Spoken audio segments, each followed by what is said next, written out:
9 vers 28 tot 36 sien ons hoe ons Here Jesus Christus verheerlik word. Daarmee bedoel ons sy goddelike glorie word openbaar. Onthou, hy is besig om sy disippels voor te berei, dat hy gaan sterf, dat hy gaan opstaan en dat hy gaan opvaar na die hemel. So hy is besig om vir hulle te openbaar. Hy is meer as net 'n mens. Hy is meer as net 'n aardse koning wat militêre mag het. Hy is God. Hy is majesteit. Hy is heerlikheid.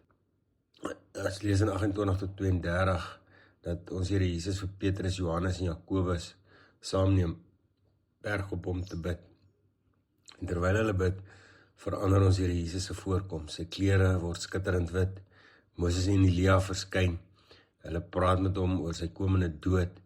Die disippels is verstom deur hierdie glorieryke geleentheid en God se teenwoordigheid oorweldig hulle.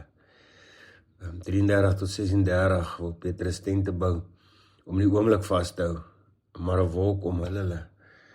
En God se stem sê, dit is my geliefde seun, luister na hom. Wanneer die wolk lig is, ons Here Jesus Christus alleen. Hierdie gebeurtenis bevestig Jesus as God se seun en roep ons op om sy woorde te volg. Die disippels is stom geslaan.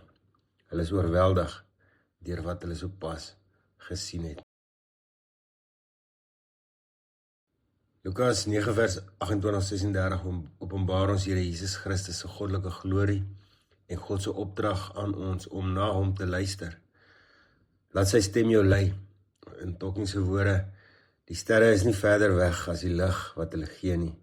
So is God altyd naby ons.